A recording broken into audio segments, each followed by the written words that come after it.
Dr. Cameron Smith from Portland State University. Dr. Smith is a self-described prehistorian at Portland State University's Department of Anthropology. He has been extending his interests in the distant human past to include evolution and adaptation into the distant future. And one of the reasons he's here today is because I heard about his work in an online seminar that he was giving not too long ago, I guess about a year ago now, where this just sounded like a fascinating topic and exactly what we needed to have covered here at TVIW, and I was very pleased that he accepted our invitation to come. And he is currently writing a book called The Principles of Space Anthropology, Establishing a Science of Human Space Settlement, which I think will probably, when it's complete, become a staple of this community and the kinds of thinking that we need to have. So at this point, I'll turn it over to Dr. Smith.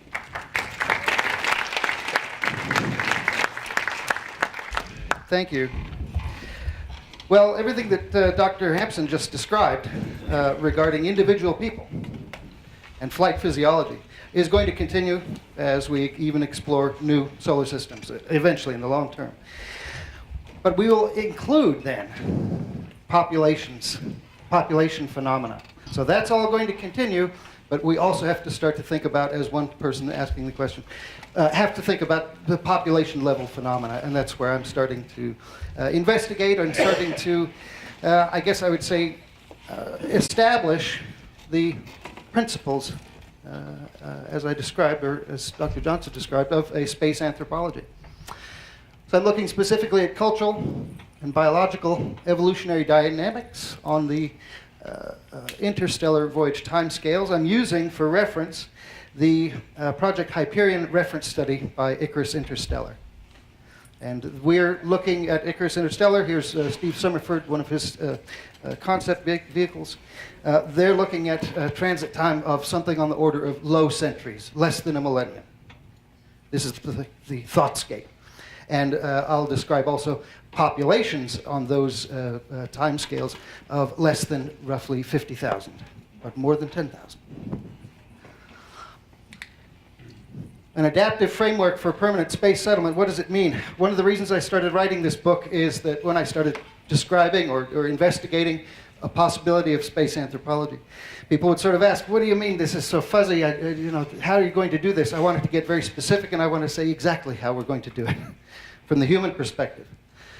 So let's look at some terms. Adaptive, well, this refers to adaptation, which is really my field of study of human adaptation and human prehistory. How has humanity survived? Humanity and our relatives over the past 4 million years, and the patterns of that. These are adaptive phenomena. As a noun, or adaptation could be a noun, it describes or refers to a feature, anatomical, behavioral, or technical, allowing life in conditions where life was not previously possible. One way to think of adaptation. Another way is to think of it as a verb, a description, a process of adapting. In non-human life forms, somatic or bodily adaptations are very well known. Look at the beaks on different kinds of birds. These are adaptations to characteristics of their environment.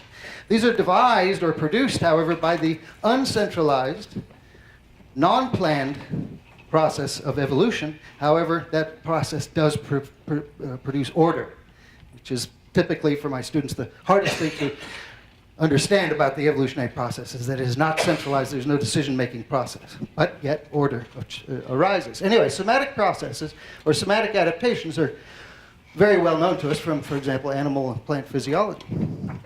But with humanity, we have a completely separate, or I should say co-evolving, second track of information and possibility for adaptation, which is extrasomatic. Here are stone tools. My work in prehistory puts me into contact with a lot of the precipitates, the material objects that people have used. And for example, here, Homo erectus has used more than 1 million years ago in Africa to adapt to their environment. So this is extrasomatic, beyond the body, extrasomatic adaptation, cultural adaptation. It's pretty unique, and it gives humanity an incredibly broad adaptive range. For example, here on the high Tibetan Plateau, there are physiological adaptations in the, for example, ATRX gene allows greater blood oxygenation. That's an adaptation biologically. There are cultural adaptations. For example, there are myths and legends about the mountains and about the valleys and the rivers, and they culturally charge that landscape, and they tell people where to go, where not to go. Those are adaptations to that environment. You could go there without those, but you would be lost, stumbling. You wouldn't know where to go and where not to go, perhaps. Technological adaptations, we're all very familiar with those, and those include, in this diagram, those include, for example, domestication of this animal, or that road up there. That's a technological adaptation. You can get around, you can clamber around in those hills, but you might make it much easier by this road. Plenty of studies show us this kind of thing. Chest circumference and lung volumes, for example, and all these characteristics are adaptations of high Tibetan peoples. We know about all of this. All right, so that's adaptation. What do I mean by framework? Well, a guiding statement, guiding statements and knowledge, a substrate or a design space. Basically, it's a set of specially prepared information used or will be used to help guide our decisions for these long-term projects. For example, in modern architecture graduate texts, there are these principles. For example, in Valero and Brazier, waste nothing, adapt to the place, use free resources. These are not shackles. They're not channels or tracks like on a railroad, but they guide decisions. You see the distinction. Look at NASA's 2015 long-term vision, Journey to Mars. By the way, in that document, the terms evolution and adaptation are all over the place. I didn't count them up, but they're all over there. And the adaptive, or I should say the evolutionary approach to things, largely through the world of biomimicry and engineering, is filtering into these sorts of decisions today. But for example, in the Journey to Mars publication, there's a description of both Earth-tethered and then Earth-independent populations as a goal. Very distant, but it is there. This diagram cut off the Zubrin quote. Robert Zubrin, the president of the Mars Society, focuses on Mars. He says, anywhere but Mars, the cops are too close. Describing that, he says he wants political, economic, and biological total independence. Anyway, in one way or another, eventually Earth-independent populations is a goal. So this adaptive framework for permanent space settlement composes guiding statements and knowledge useful to shaping successful permanent space settlement. So this is a framework under construction. The book that I'm writing will be used, or is being written for graduate level students, and for wherever graduate level students are being educated, for example, International Space University. This is me starting to inject the world of adaptation and evolution into the planning process. This book will be analogous to this great book by Geratovil, 1963, Principles of Bioastronautics. That was a new word. And of course, in 1960, exobiology was a new word. There was biology, there was exo. Joshua Lederberg, a geneticist, combined the two because of his interest in space and life beyond Earth. My exoanthropology, or what I sometimes call extraterrestrial anthropology, but that's a scary term for most people. They hear extraterrestrial, they think of ET, so I can't quite use that yet. But exoanthropology will be analogous to exobiology, which used to be a fringe thing, 1960, and today exobiology is a big part of NASA, big part. All right, we begin. How do we begin to, or how do we order our thinking? We want to think about adaptation. Well, adaptation, oh geez, you can look at the term natural selection. In one book I read recently that specifically looks at natural selection of the phenomenon, has 26 definitions of natural selection. So where do we go? Where do we start? How do we order our thinking? We begin with adaptive evolution. And then we identify patterns and apply adaptive principles as guidelines to space settlement. For example, biomimicry is being guided by concepts from what they call 3.5 billion years of field testing, right? 3.5 billion years of living things. Field testing, every imaginable process or thing even. Adhesives, jet propulsion, right? They all occur in nature. One way to order our thinking, I'm convinced, is to begin with larger patterns identified by anthropologists in investigating the broad patterns in human prehistory. Donald Brown at Santa Cruz identified what he calls cultural universals. These are behaviors found in all human cultures. They're not specific behaviors, or they're behavioral realms. Let me show you. These behaviors address needs shaped by human cognitive and biological parameters, since biological and behavioral modernity. So for 100,000 years, the way that we are essentially composed, cognitively and biologically, has not changed too terribly much. There has been some, but 100,000 years is modernity. Through that time, all human cultures have devised linguistic adaptations, sets of ethics, concepts of right and wrong, or concepts of property, for example, social roles, what individuals are meant to do, family structures. There are polygynous peoples, there are polyandrous peoples, some with many wives, some with monogamy. So there are, again, every human group has a system of family structure, but these differ globally. For example, language is a grammatically complex form of communication. Each vocabulary describes, classifies, describes cosmic phenomena, whatever we find in the universe. And they are classified according to cultural traditions. So landscapes, as I described, are charged with words or tales or mythology that give you more information about that landscape. They might tell you the history of the landscape in the name of a mountain. For example, if you're an aviator, you know that these words, hail, grapple, or sleet, these all describe different varieties of freezing precipitation.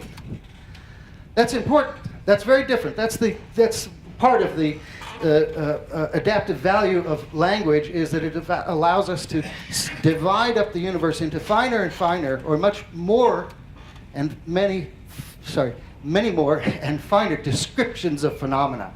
And that allows us to adapt our behavior to the universe much better than any other life. From all of this, I would I'd begin by studying the patterns, or looking for patterns and principles of adaptation. How have, for example, these 10 or 12 major cultural universals, how have they played out in human prehistory in terms of adapting? And what has worked and what hasn't? So, for example, if we looked at language, or if we looked at, let's say, traditions of property, traditions of inheritance, each culture has them. It's one of the cultural universals. Each culture has some regulations on what do you do with property, for example, at a person's death. How have those been used, productively and not productively, right, as adaptations through human prehistory? From those, I then go on to make recommendations and or guiding statements based on principles. For example, on the kind of time scale we're looking at Icarus Interstellar, 5 or 6 centuries, imagine the difference between Elizabethan English and modern English. That's 4 or 5 centuries. Today you need special training to understand and speak Elizabethan English. On the same scale, in the same sort of populations, we can expect that, okay, on a 5-century voyage, we can expect language to change on multi-century voyages. Not just language, but we can say that it is vocabulary that will change, dialects or intonations, for example, or prosody, the cadence to speech. These will all change. Now, these are very fuzzy statements. These are not very actionable, I guess. That doesn't matter. For the moment, that doesn't matter. This is identifying the patterns. And from this will come the actionable, and of course, there will be the different kinds of recommendations. Some will be more actionable than others. Some will be more specific than others. For example, by the adaptive system, types of recommendation. The adaptive system, divided into biological adaptations, those will be very specific. Those will have to do a lot with, of course, reproductive biology. The cultural adaptive system, these will be fuzzier, but they can still perhaps guide us in ways with what I was even starting to think of as commandments. Loose guides to behavior. The 300 commandments of interstellar voyaging. Right? Loose guides to behavior. And hopefully giving us a better chance of success with this project. We can also think of different types of recommendations by chronology. Pre-departure. I joined Icarus Interstellar because they took, I thought, a very mature approach, which was, let's take a century to think about this. Let's build a structure, a cognitive structure that gives us a century, and such that at the end of the century we can give humanity the option of interstellar voyaging. I'd like to go faster. Of course, everybody would like to go faster, but I think it's a reasonable thing to start to do, to think about it in terms of a century. Building a cathedral analogy. So what do we need to do in this pre-departure period? Or what about en route, multiple centuries, even dividing up the transit, the voyage to an interstellar destination into people who are just leaving Earth, the departure age, people halfway there, the interstellar age.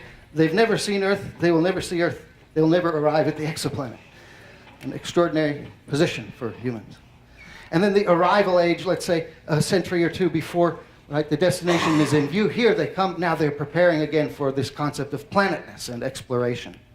Those are different periods, right? Different cultures, different priorities and objectives would be manifest in these different time periods.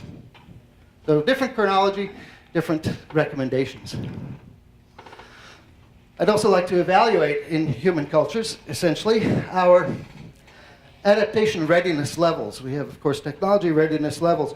Well, what are of our cultural universals, or human universals, which ones are best adapted right now, or which ones are best set right now for adaptation, and which require finer tuning? So this is going to be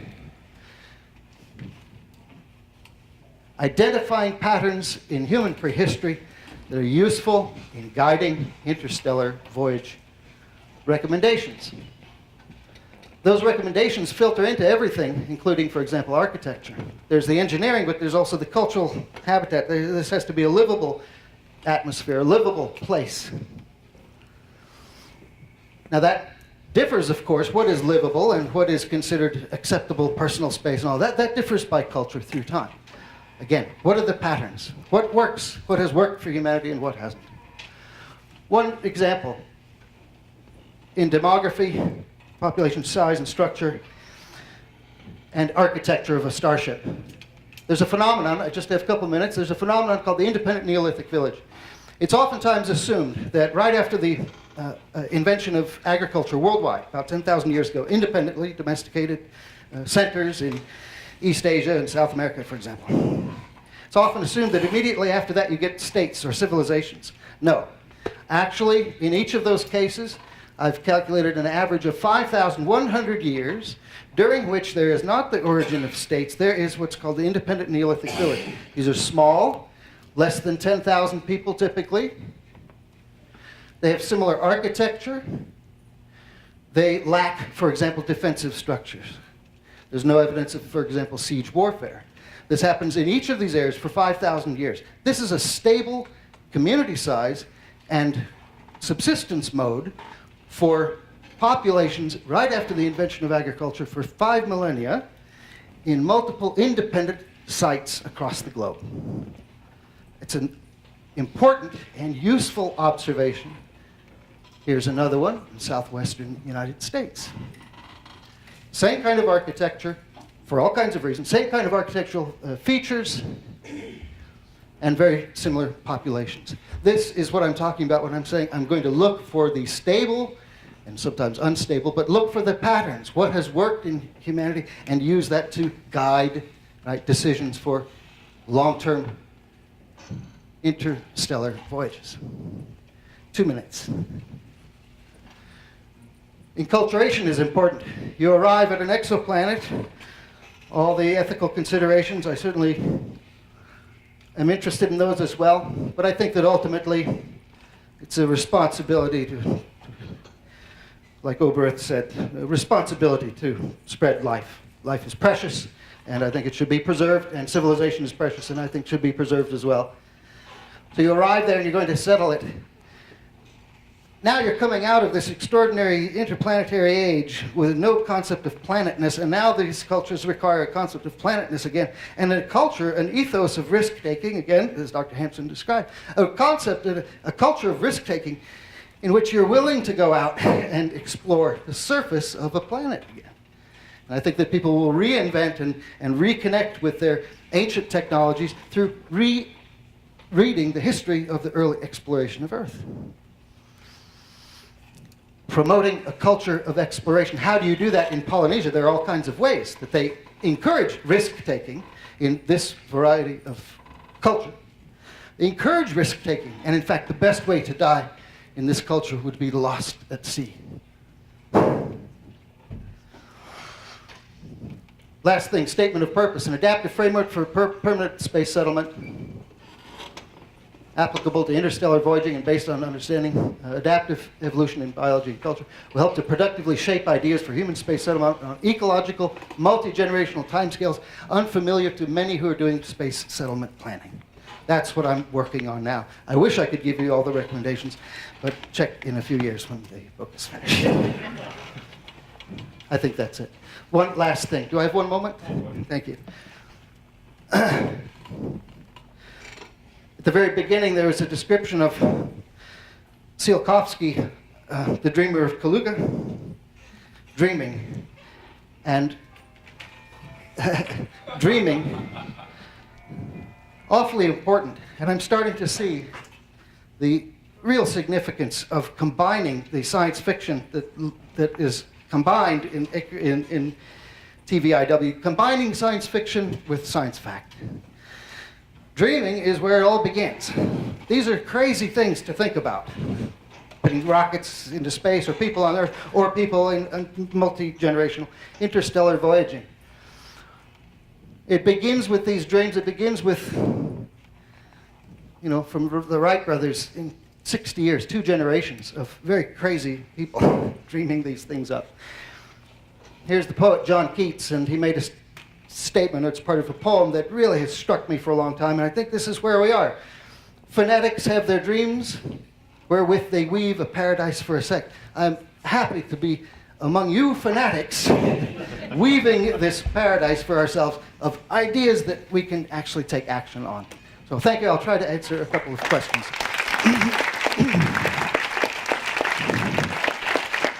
We have time for 1 and maybe 2 questions. I just have to wait till the mic reaches somebody. There.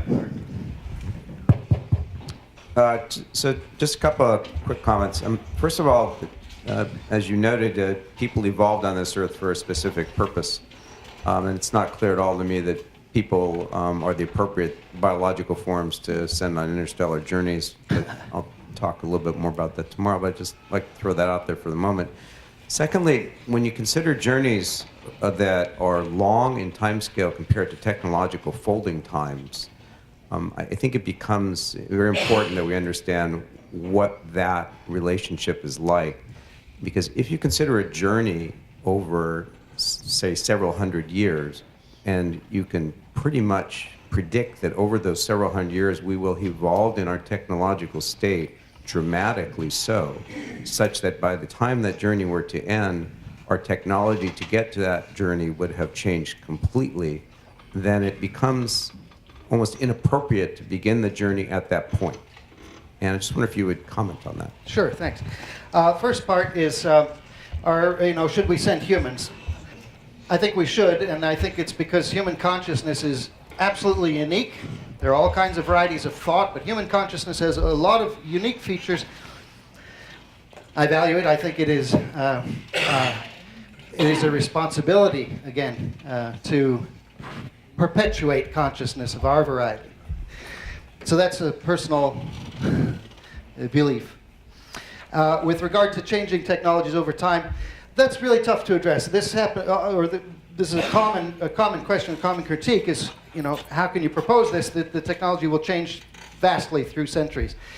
Well, you have to start somewhere. You have to start with a design for a ship and a number of people that can survive catastrophic failures on the way there. You must begin somewhere. And if I'm always looking at, well, what gene splicing technology might occur X number of centuries from now, I'll never begin. So that's why I work with, again, Icarus, who have, reference studies. Okay, we have time for 1 last question. I'm aware of only 2 really long-lived institutions since the Neolithic that maintained a culture. That'd be the Roman Catholic Church, 2 millennia, and the Dutch dike builders, maybe 800 years old. And the Dutch are actually a better example, because they had a technical mission, and they stayed true to it. So just a few words about that, and he'll be working in the world ship track. Yes, long-lived institutions. Maintain the focus. I'm sorry, that maintain the focus. In the edited volume, Going Interstellar, there's one story, I forget the author, but there's one story in there about a long-lived religious tradition of Buddhists who build one of these starships, and they have the long-term attention to make it. Well, I don't know, but you're right. That is the kind of thing to study. Very good. Thank you. Thank you. Thank you very much.